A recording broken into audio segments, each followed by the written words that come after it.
Bismillah, elhamdülillah, ve salatu ve selamu ala Resulillah. Ahiret derslerim devam etimiz. Hem biz sizin bilen takva bendelerinin kıyamet gününde bulaşak hallerine kirdik. Elhamdülillah, indi sabır ettik. Kafirlerge nerse bulganlarını karadık. Ondan sonra günahlı Müslümanlarga nindi günahlar için, nindi hurluklar, gazaplar kilesini ettik. Hem indi nihayet şatlandıra turgan, көңелләргә bir ümit bire turgan temaga kirdik. Takva bendelerinin, müminlerinin kıyamet gününde bulaşak halleri dedi. Hem yangadan indi şul temaga kirtirişini aytıp ketem. Biz bitinde ettik. Kıyamet gününde Allah'ın emri bilen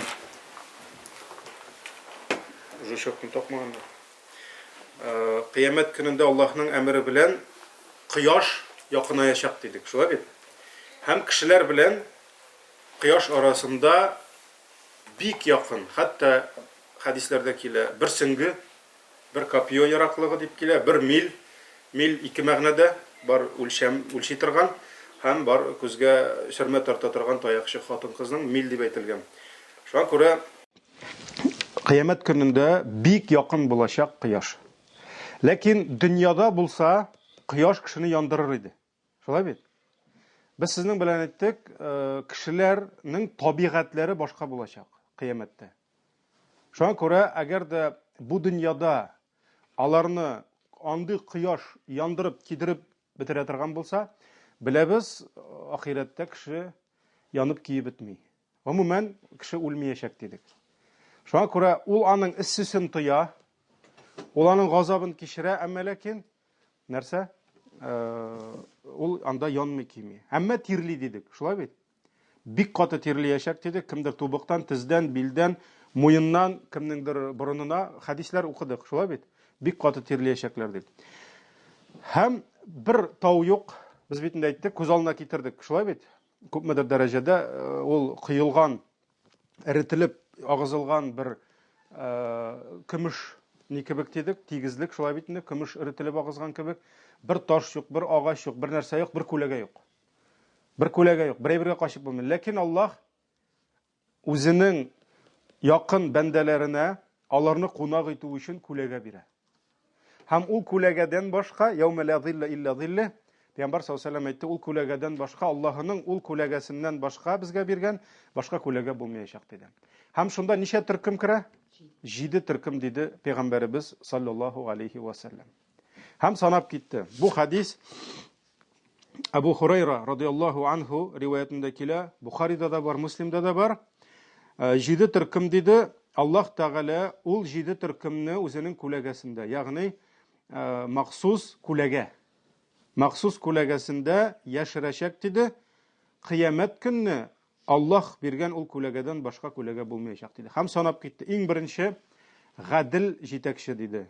Gadil jitekşi dedi. İkincisi İslam'da yani Allah'a ibadette usken yaş kişi dedi, yaşlar dedi. Yani yaşlay dinge kilip, yaşlay namaz okup ibadet kılgan. Üçüncüsü yüreği meşitler bilen beyli. Yani meşitlerini yaratuşu, meşitlerini sağınışı. Alga taba Peygamber sallallahu aleyhi ve sellem aytdı. İki bir-birsin Allah rızalığı için gine yaratışkan iki kişi dedi. Allah için jiylalar, Allah için taralışalar. Bu tenalarını bir nerse beylemey, mehabbetleri, dostlukları, kardeşlikleri fakat Allah rızalığı için. Alga taba ir kişi dedi, anı dereceli hem şiber, hatın kız zinaga çakırdı, ama ol min Allah'tan korkam deyip baş tarttı. Min Allah'tan korkam deyip baş tarttı. Alga taba bu indi bizning altıncısı bula. Sadakasın yaşırıp birüşü, yaşırın rəvişdə birüşü, hatta on kolu birgenini sol kolu görməz dedi. Hem jidinçisi, yalğızın kalganda, kış aldında tügül, səhnelerde tügül, kameralar karşında bütünüsü yıllarga buldurar. Artistlar da yılı, şolay mı? Lakin bir kimde seni görmey. син Аллаһ белән аулакта калдың. Һәм рия белән син елый алмыйсың, чөнки күрсәтер кеше юк. Менә шушы Аллаһ белән бергә бер ялгызы калганда, Аллаһыны искә алганда, нишләй? Күзләре яшьләр белән тула ди. Ягъни күңеле тулып, Аллаһыдан куркыпмы, өмет белән Аллаһны яратыпмы, ул Аллаһны искә алганда күзләре яшьләнә ди. Бу Бухари, Муслим риваятләрендә килә. Менә шушы хадистә Аллаһы Тәгаләнең 7 кунагы дип әйтсәк тә була инде, 7 төркем. Алар Аллаһының шушы күләгәсендә кунак булачаклар һәм нәрсә? Теге кояш дәһшәтеннән, кояш газабыннан имин булачаклар, кытылачаклар иншалла. Димәк, кемнәрне? Иң беренче җитәкчеләрдән башлады. Узган дәрестә инде мин бу сорауны куйган идем, чөнки кай вакыт вагаз сөйләгәндә бу сүзне әйткәч, кешеләр, бигрәк тә гади кешеләр, бераз сәерсенеп куялар, опять начальство беренче икән. Әйе, җәмәгать кыямәттә дә начальство беренче. Ләкин нинди начальство? Гадел. Гадел булган. Әгәр дә Аллаһ бер иман иясенә дәрәҗә бирсә, башка кешеләр өстеннән идара итү дәрәҗәсе, вазифасы бирсә, әгәр дә ул шушы урында да гадел булса, гаделлеген саклый алса, кешеләргә карата, әлбәттә бу иң беренче Аллаһның кунагы булачак кыямәт көнендә. Чөнки җитәкче кешегә кулында көч була торып, кулында башкаларны кимсетергә, рәнҗетергә мөмкинлек була торып та, Аллаһыдан куркып, намусы белән гаделлеген саклау аңа күпкә авыррак. Шулаймы? Бер нәрсәсе булмаган бер хәерчегә җиңелрәкме гадел булып калу? Әллә кулында власть, дәрәҗә, тегенекендә тартып алала, моныкында тартып алала, бир дигәч, бирмәсә кешесен җибәр ала. Кайсына авыррак, фитнә күбрәк? Җитәкчегә авыррак гадел булу. Ләкин кемнең гаделлеге файдалырак җәмгыять өчен? Хәерченекеме, байныкымы? Җитәкченеке хәерлерәк. Чөнки җитәкче гадел булса, күпме кеше моның рәхәтен тыя, күпме кеше моның рәхәтен күрә. Һәм хәтта узган дәрестә мисал итеп китердек Гомар ибн Габделгазизны. Гомумән Әбу Бәкр, Гомар, Госман, Галиләрне китерергә була. Һәм инде Гомар ибн Габделгазизны. Аллаһ шушы бер гадел җитәкче килгәч, дәүләт, бүтән дәүләткә, хәтта гомергә дә халифаны күрмәгән гади, бәдәви шулда сарык көтүчеләре дә күреп тордылар илдә ниндидер гаделлек килгәнне, илдә бәрәкәт артты. Хәтта Гомар ибн Габделгазиз вакытында закатларын бирәләр иде, закатны бирергә кеше юк иде. Элек акча, беләбез, булмады кагазда, принтердан чыккан, анда хәзерге кебек цветной кагазда булмады. Элек булды Пәйгамбәрбез вакытында, халифалар заманында динарлар, дирхәмнәр. Ул чип-чиста алтын, көмеш булды. Шулай бит? Һәм кешеләр шушы алтын белән закат бирергә теләделәр, чөнки закат бирү фарыз. Шулаймы? 2,5%-ын 40-тан 1/3-ын син бирергә тиеш. Ләкин кемгә бирим микән дип тилмереп йөрделәр. Пәйгамбәр саллаллаһу әйтте бит, килер шундый заманалар диде. Алтын белән садака бирергә теләүче кемгә бирим микән дип интегеп йөрер ди. Аңа әйтерләр ди, фәлән җирдә, фәлән авылда хәер алучы бар икән, бар шуңа дип әйтерләр. Ул сөенеп китер ди, аңа бит өстән төшәргә кирәк. Ул сөенеп китер ди, барса, теге хәерче әйтә ди, миңа бирделәр инде, булды, кирәкме дип әйтер ди. Димәк, аңа кадәр кемдер өлгергән. Менә шуңа күрә галимнәрбез әйтә, бу булачак ди, Гайса вакытында ди. Иисус ингәннән соң шундый гаделлек заманы булачак ди, буллык заманы. Һәм бу булды ди Гомар ибн Абдул-Азиз вакытында ди. Хәтта әйтек, хәтта кыргый хайваннар, вахши хайваннар, арысланнар, юлбарыслар килеп бәдәвиләрнең сарыклары белән уйнап кайтып китәләр иде, чөнки тамаклары тук иде. Хәтта ашлык белән, бодай белән, арпасы белән, арышы белән садака бирделәр, чөнки гышырны чыгарырга кирәк, садаканы чыгарырга кирәк. Кая куярга белмәгәч, Гомар ибн Абдул-Азиз фәрман чыгарды. Сахраларга махсус кармушкалар куйдылар, кыргый вахши хайваннарны ашатырга. Менә гаделлек, гадел имам, гадел җитәкченең бәрәкәте бөтен халыкка килә. Шуңа күрә ислам ислам бик каты инди, бик каты чакыра җитәкчеләрне гадел булырга һәм залим булудан сакланырга чакыра. Шуңа күрә, альхамдулилlah, әгәр дә ул дәрәҗәсе булып та гадел булган икән, аңа бик зур хөрмәт булачак кыямәт көнендә. Һәм галимнәребез сорау куялар инде, монда сүз бара кемнәр турында? Мәсәлән, халифа, ил җитәкчесе, авыл җитәкчесе, оешма җитәкчесе турындамы? Галимнәр әйтәләр инде, хәтта синең кул астыңда 2 генә кеше булса да.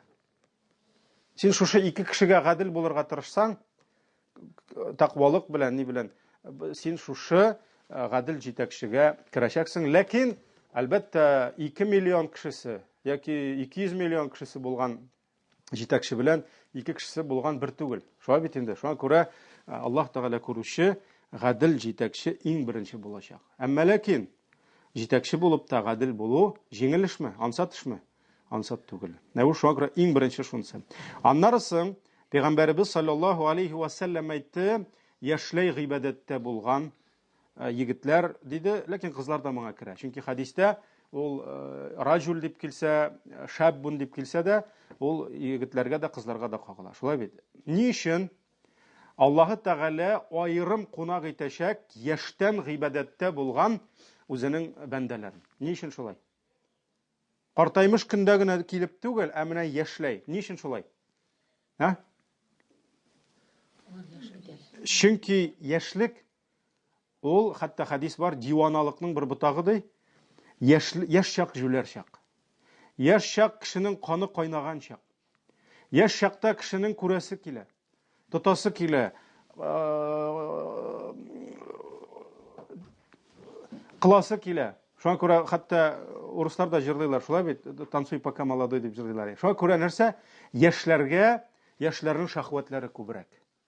Шуңа күрә яшьләргә күңел ачу өчен, бузыклык кылу өчен ишекләр күпкә ачык өлкән кешеләргә карый. Чөнки аның яшьлеге бар, аның шахваты бар, аның каны кызу. Егет булсаңа кызлар карый, кызлар булсаңа егетләр карый.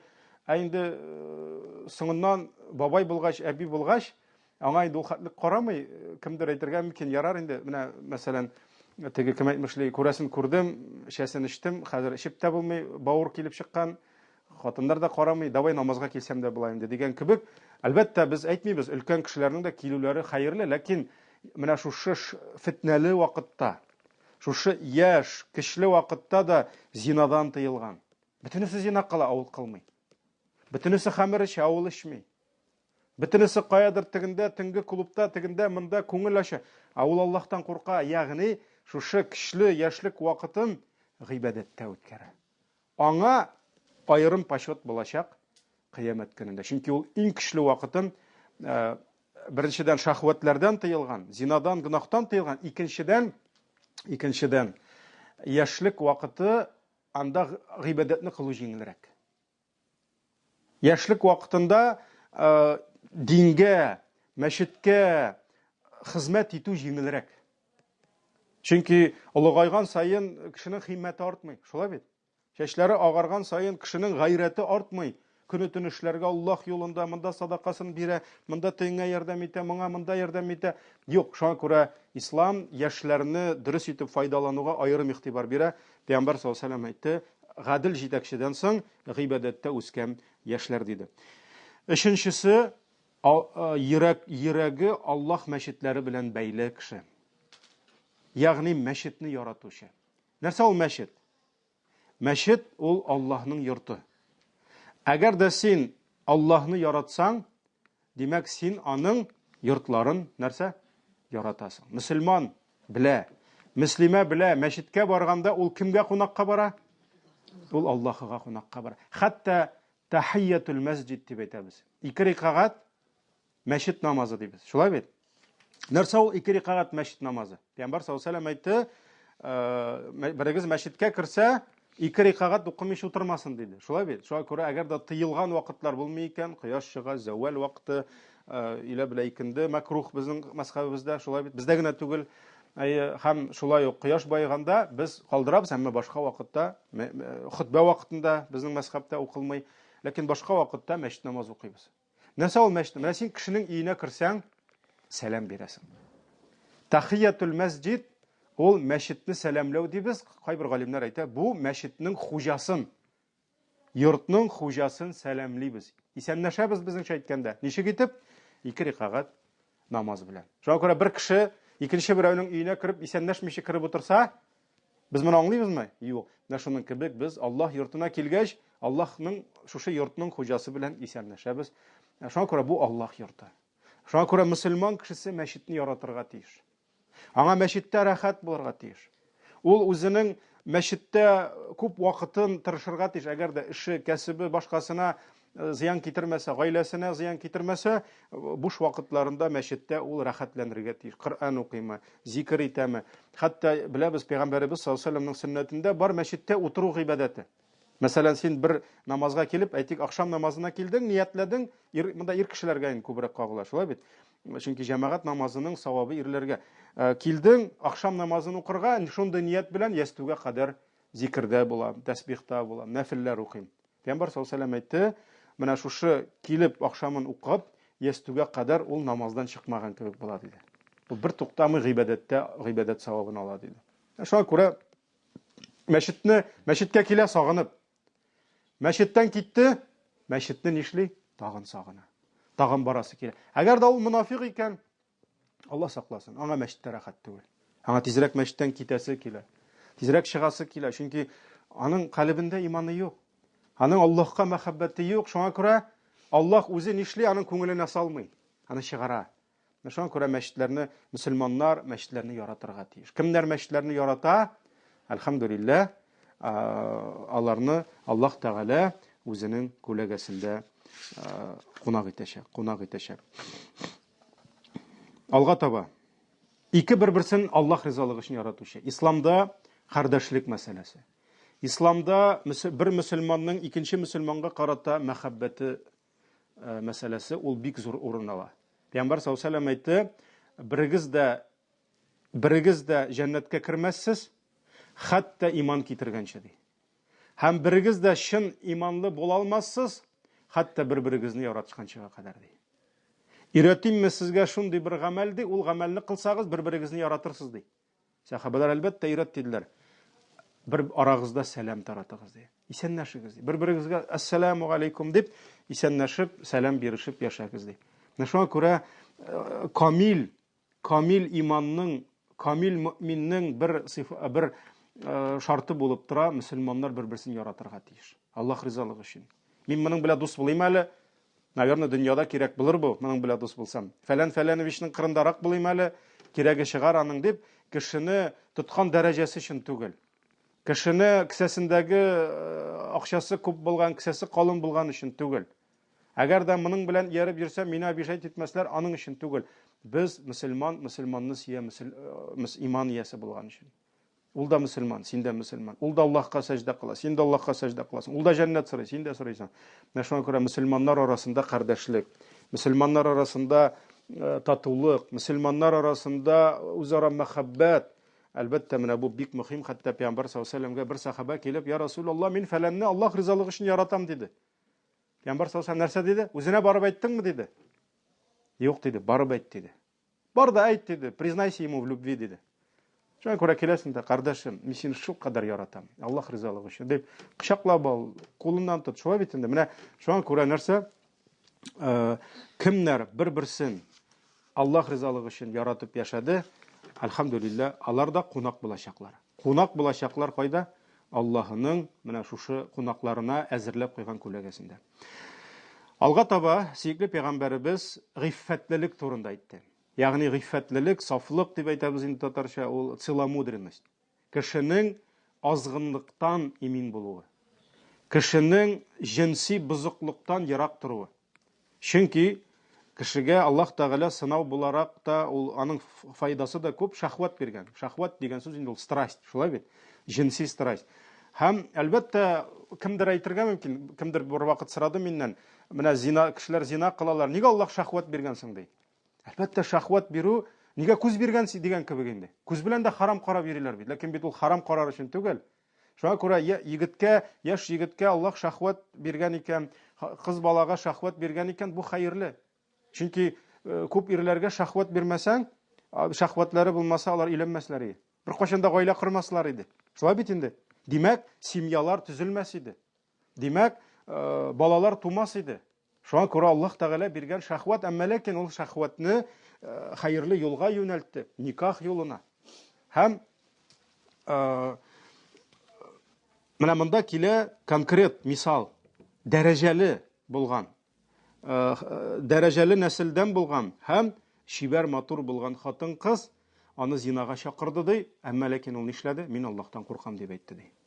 Мин Аллаһыдан куркам дип әйтте ди. Менә монда ул зинадан тыела, ни сәбәпле? Ул зинадан тыела Аллаһыдан курку сәбәпле. Хәтта зинага чакыра торган күп сәбәпләр булса да. Мәсәлән, берсе ул дәрәҗәле. Икенчесе ул шибәр, ул матур. Әгәр дә бер карасаң балаеннарын кабарырда ямсыз бер хатын килеп чакырса, юк, мин Аллаһтан куркам дип әйткәннән әллә ни сынау булмас иде. Шулай бит. Ләкин юк, ул шибәр булды. Мәсәлән, Юсуф алейхиссаламның кыйссасы. Аны инде ул Коръәндә Зөләйха дип килмәсә дә, ул Зөләйха дип тә килә, ялгышмасам Рахилә, берничә аның ние бар, риваяты, исеме. Ләкин Имраат Газиз дип кенә әйтә ул. Нинең җитәкченең хатыны дип кенә килә Коръәндә. Ләкин Зөләйха дип әйтегән, Ибн Кәсир дә әйтә. Зөләйханың ике сыйфаты да булды. Беренчесе ул хуҗаның хатыны иде. Шулаймы? Ә Юсуф кем? Ул анда бер хезмәтче. Аны сатып алдылар.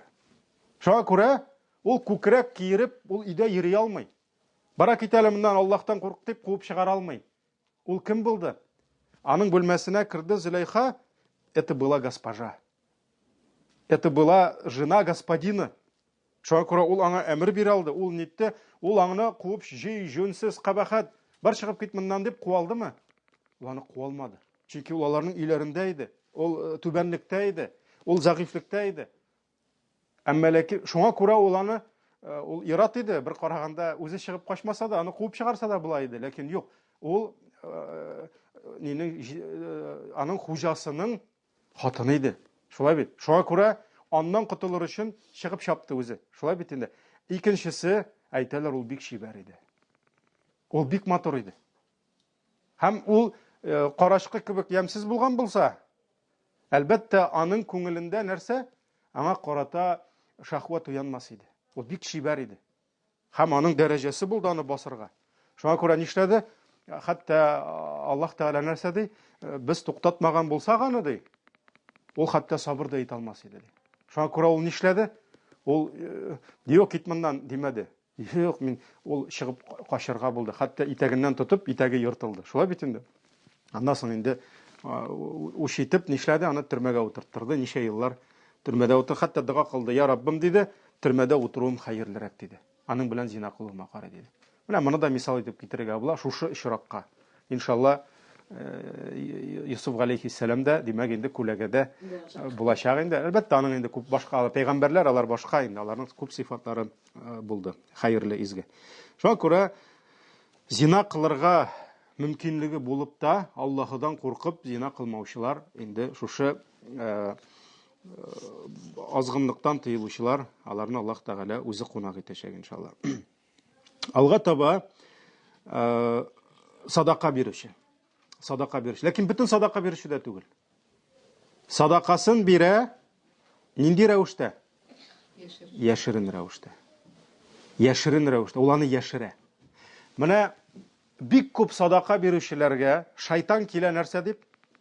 Иң беренче әйтә, бирмә ди. Үзеңә калдыр ди. Күпме расходларың бар ди. Күпме әҗәтләрең бар ди. Ул сиңа 1000 хәйлә таба, ни өчен садака биртмәшне? Юк, барыбер бирә. Шайтан бер кайчанда бирешми. Шайтан беренче этапта җиңелсә дә, икенче этапта нәрсә ди? Шайтан нәфсәнең бергә берләшәләр алар, шулай бит. Ул хәзер тырыша садаканы бар бирә бит инде. Ничек тә булса рияга әйләндерергә.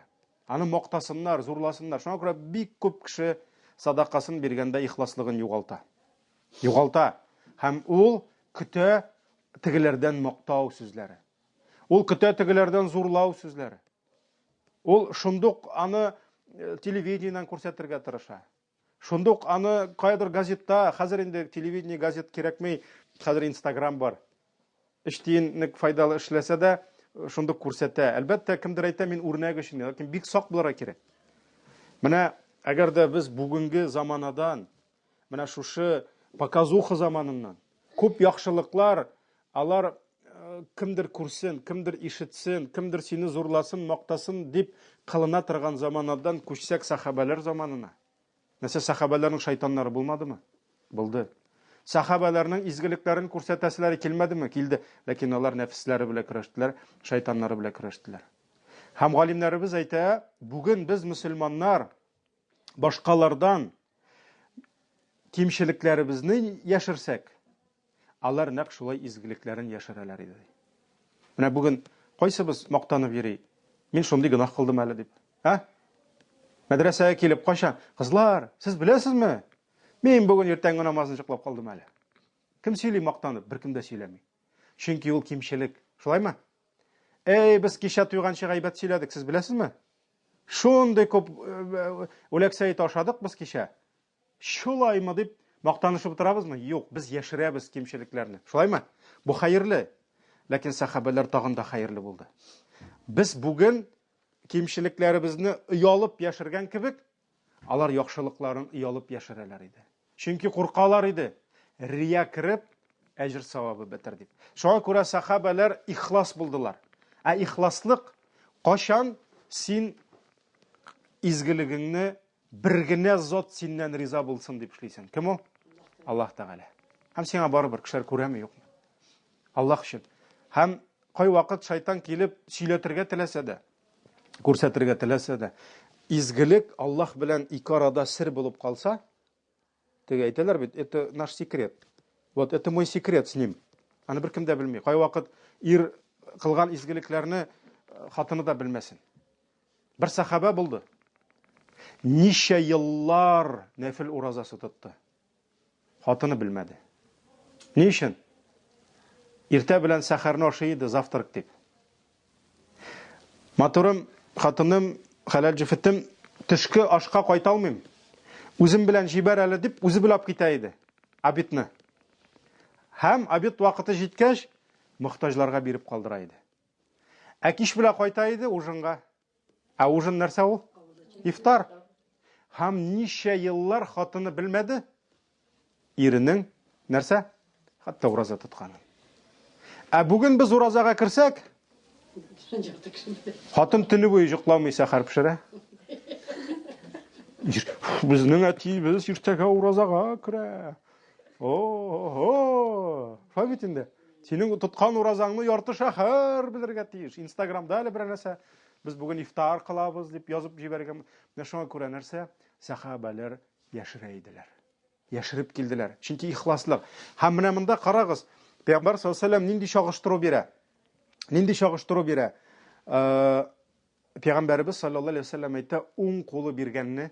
Чөнки изгелек кылына уң кул белән. Шулаймы? Исәнләшәбез беренче чиратта уң кул белән.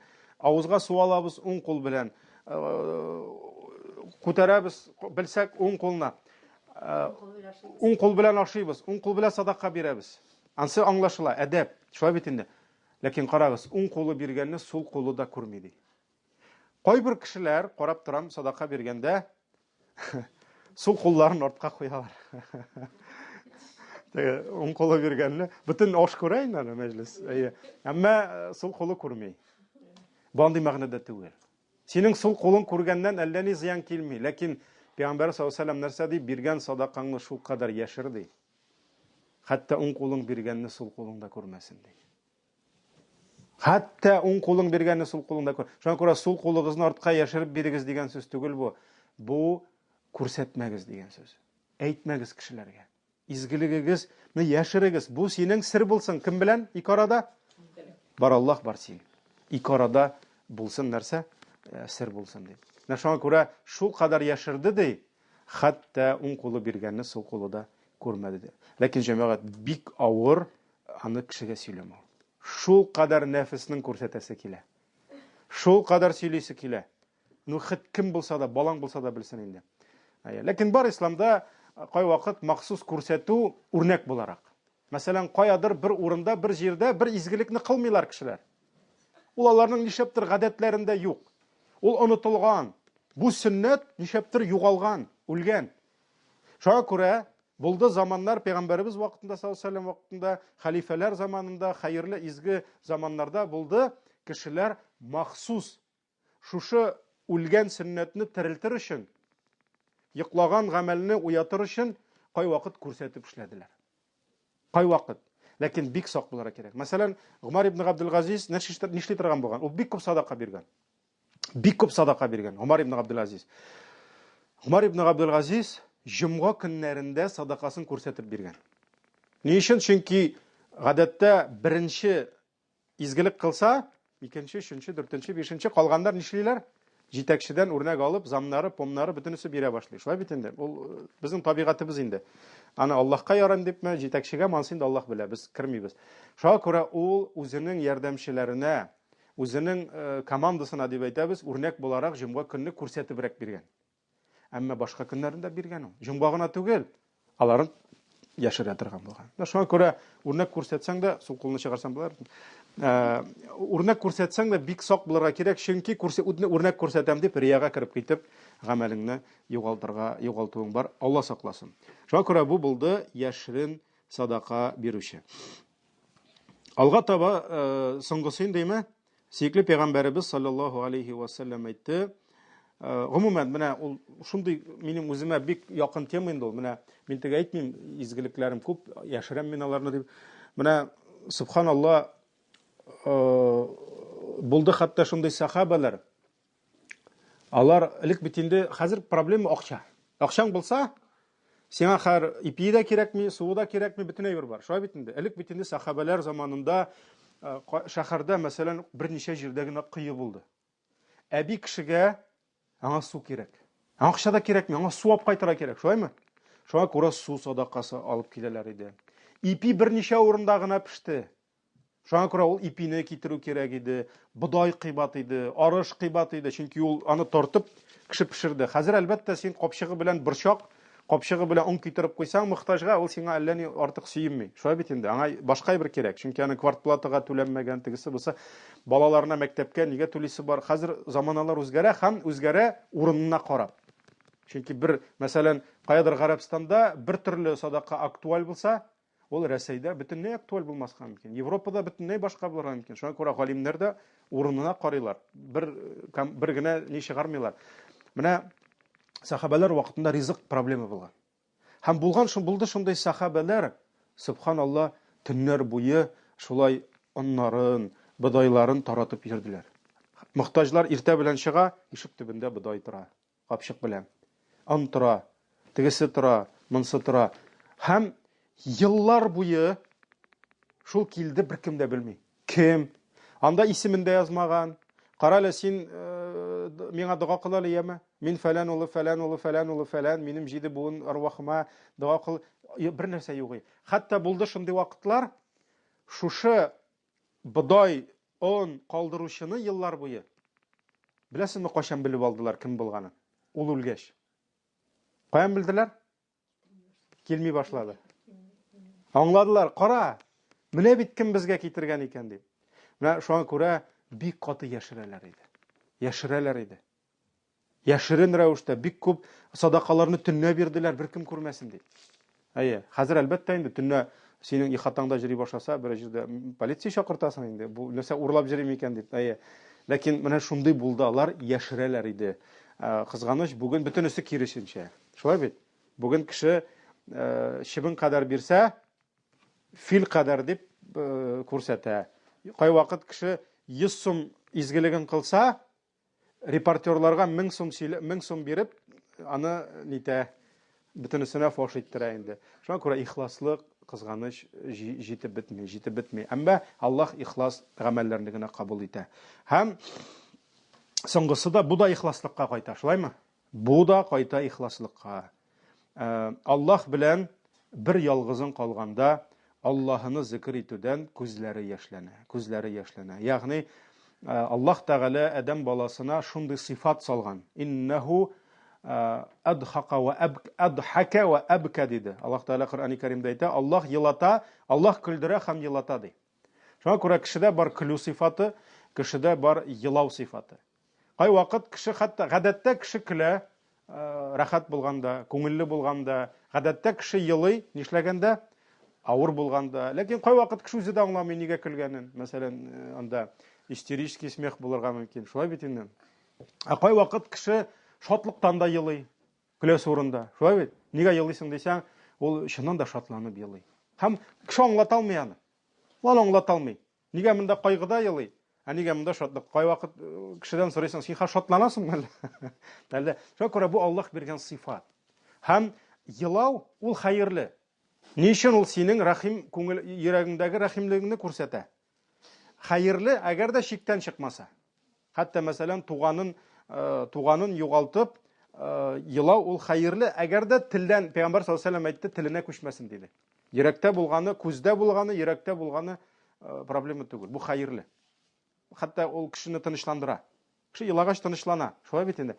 Әмма ләкин ул телгә, кеше тавыш белән кычкырып елау. Мәсәлән, булды бит инде гарәпләрдә дә киемнәрен йыртып елау. Ул нәрсәләр хәерсез. Алар бөтенесе җаһилият гадәте. Әмма ләкин елау бар. Һәм иң хәерле елау әлбәттә Аллаһны зикр итеп елау. Аллаһның җәннәтен сөйләгәндә елау. Җәһәннәмнән куркып елау. Аллаһның бийеклеге астында елау. Пәйгамбәрбез саллаллаһу алейһи ва сәллям төнге намазларда торганда, хәтта аның күз яшьләре сакалларына, аның сакалы минеке кадәр генә булмады, зуррак булды. Хәтта аның күз яшьләре сакалларыннан агып, хәтта тамайды. Тамайды. Һәм аның басып торган җирендә изе кала иде хәтта. Пәйгамбәр саллаллаһу алейһи ва сәллям елады. Өммәте өчен елады. Ләкин ул еладымы, акчам бетә инде дип, Ул еладымы, теге тешем авырта дип, бу тешем юк. Пәйгамбәр саллаллаһу алейһи ва сәллям елады Аллаһтан куркып, Аллаһның аятларын укып.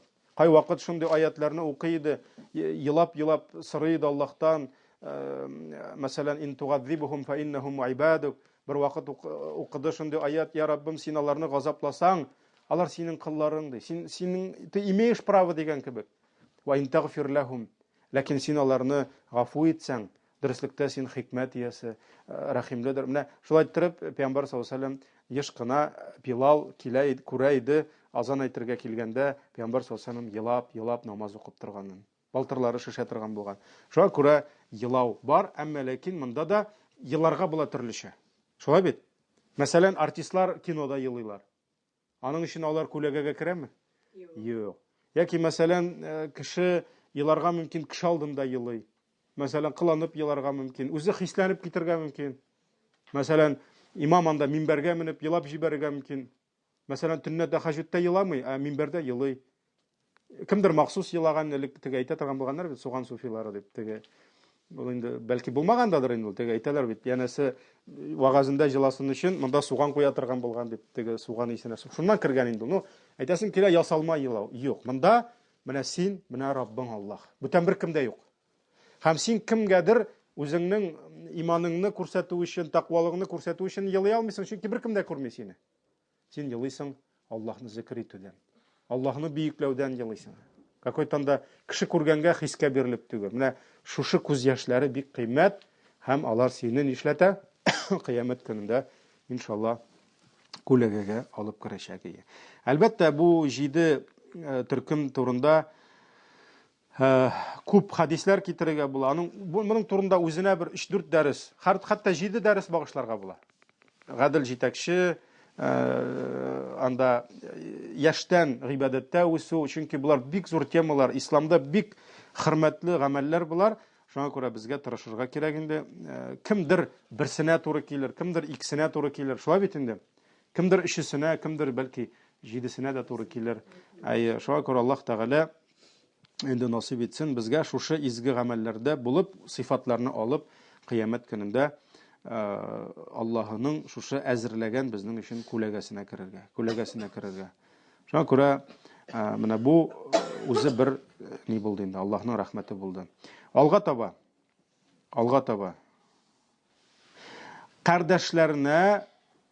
кардәшләрен кайгыртучы, кардәшләренә ярдәм итүче.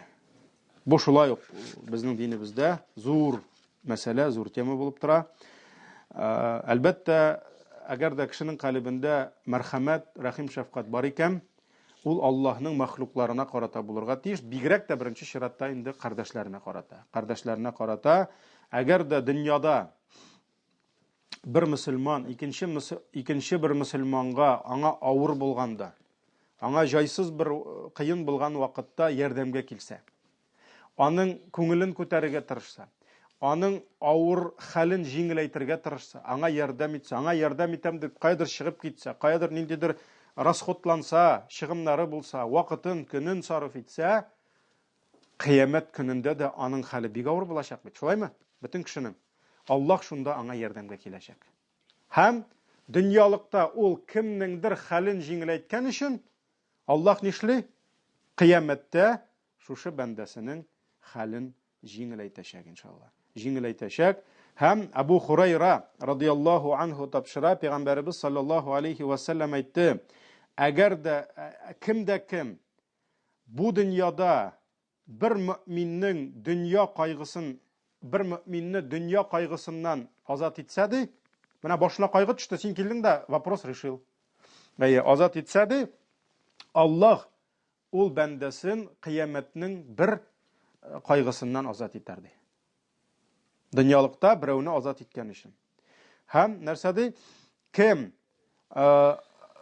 әҗәтен кайтарырга хәленнән килмәгән бер кешенең хәлен җиңеләйтсә ди, ягъни аның өчен, яки ул аңа тиеш иде, ул аны азат итте, булдымы, кардәшем, мин гафу иттем сиңа ди. Яки әйдә, син фәләнгә әҗәтең бар бит, мә сиңа закат мында, мә сиңа садакамы, әйдә ярдәм итәм сиңа дип, тегесенә әҗәтен түләргә ярдәм итә. Шулай бит. Аллаһ аңа ди, ягъни шуның белән дөньядагы хәлен җиңеләйтсә ди, Аллаһ Тәгалә аның ди бу дөньядагы хәлендә һәм ахирәттәге хәлендә җиңеләйтер ди. Ә кем ди бер мөселманның гаибен яшерсә ди, менә кай вакыт без күрәбез кемнеңдер гаибен, шулаймы? Без аны чыгып сөйли алырга мул. Беләсезме соң ул шундый кеше бит, шундый кеше. Ләкин Аллаһ ризалыгы өчен кардәшебезнең гаибен яшерсәк, Аллаһ безнең бу дөньядагы гаибебезне яшерәчәк рәхмәт йөзеннән һәм кыямәттәге гаибебезне яшерәчәк ди. Һәм Пәйгамбәр саллаллаһу алейһи ва саллям ахырында әйтте, мөселман ди үзенең кардәшенә ярдәм итеп торганда, ярдәм итүен дәвам иткәндә, Аллаһ та аңа һәр вакыт ярдәм итеп торыр ди. Бу Сахих Муслимдә килә. Шуңа күрә, әгәр дә Аллаһ сиңа ярдәм итсен дисәң, син нишлә? Башкага ярдәм ит. Башкаларга ярдәм итеп торуыңны дәвам иткәндә, Аллаһ та сиңа ярдәм итүен дәвам итәр. Менә иншаллах әйдәгез киләсе дәрескә бу теманы Аллаһ насип итсә дәвам итәбез. Субханакаллаһумма бихамдик, ашһаду ан ла илаһа илля анта, астагфирука ва атубу илейк.